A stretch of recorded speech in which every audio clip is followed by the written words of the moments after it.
Every philosophic mind knows that grand illuminating masterpiece, composed by Raphael in 16th century, the School of Athens.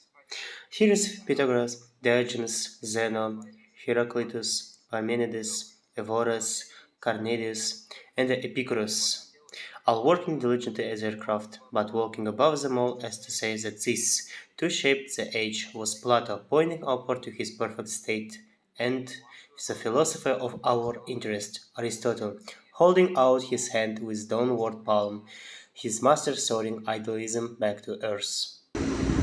Aristotle was born in the year 384 before the common year in the Macedonian city of Stagira, and as if guided by Providence, the environment in which he was rich was opportunity to develop his encyclopedic mind.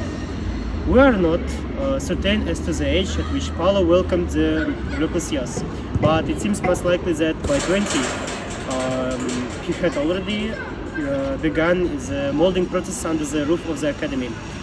The scope of his achievement is magnificence and can be separated into four categories, like scientific, logical, aesthetic, and strictly philosophical works. It also reported that he too composed literally dialogues, so not even has survived to our own days. So, welcome to our journey through the Aristotle's Nicomachean Ethics. Today, we are diving into the big ideas of Aristotle and how they relate to our everyday lives and the world around us. So, main goal in the Aristotle's Nicomachean Ethics is help us to understand something called eudaimonia. It might be sound fancy, but basically it means living your best life. It's not just about feeling good in the moment. It's about finding lasting happiness and fulfillment through the being good person and the living with purpose. So how do we get that eudaimonia? According to Aristotle, it's about building a good habit. Imagine someone you really look up to, someone who always seems to do the right things without even thinking about it.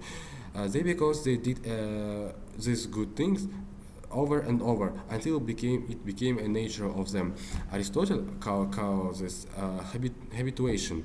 And it's like training your brain to make good choices without even trying. But Aristotle doesn't just stop there. He also talk about in his book and balance in our action, what he calls a golden mean. This means not going to extremes but finding the middle around everything we do. It's like not too much, not too little, but just right. Now, and I think one of the main ideas he taught us about in his book, it's about friendship. Friendship taught that having good friends. Nicomachean Ethics. It's a transcription of a series of lectures by the ancient philosopher and tutor to Alexander the Great, Aristotle.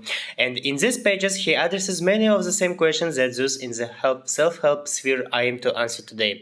But not only does he prefigure much of this self-help and the self-improvement talk, he actually improves upon it.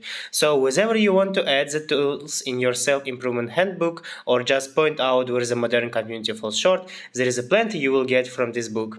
Get ready to read to learn how being a good person is a matter of habit, while we can become better without logic, and how a few key properties of the modern self-help movement would seem outright destructive to this giant of ancient philosophy. First is my obligatory disclaimer that there is much more to the Nicomachean ethics than I can possibly cover here. Aristotle's ultimate aim in the Nicomachean Ethics is to help the reader achieve eudaimonia, which roughly translates to human flourishing. It's a kind of happiness that is not merely hedonistic in nature, but is deeply grounded in virtue and meaning. So for Aristotle, learning to be happy and learning how to be virtuous are two sides of the same coin. And for him, the best way to become more virtuous is via habits. If I were to ask you, what is virtuous person? Who is the first figure that comes to my mind? Is it Jesus or perhaps the Buddha? Or maybe just someone you know in your personal life? Whoever it is, I bet it's someone that doesn't just do good things, but seems to do so almost automatically. Not only are they kind, but they get the spontaneous impulse to be kind. Not only are they generous, but it wouldn't even occur to them to be miserly. In other words, they don't just do good things.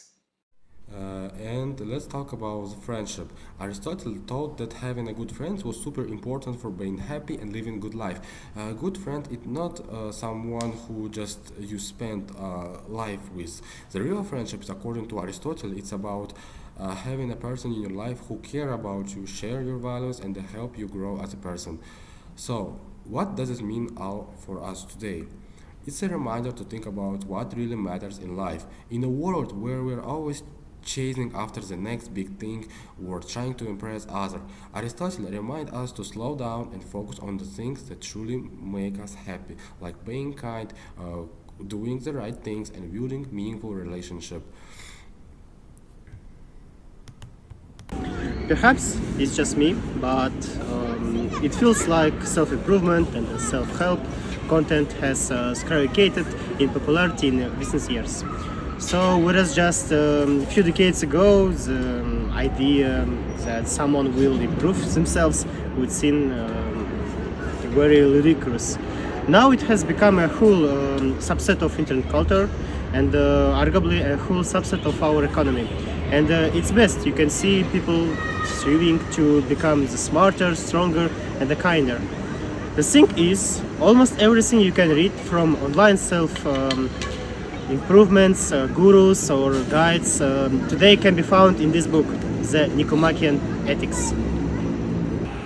The foundation for Aristotle's conception of good is a little bit complicated, but it's essentially a mixture of what is the best for us individually and what benefits the people around us.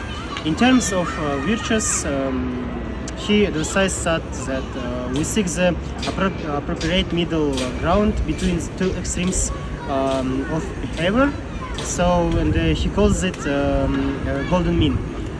So we don't want to have so much courage that we ignore every possible danger, or else that will make us reckless, and we may get ourselves and the others hurt.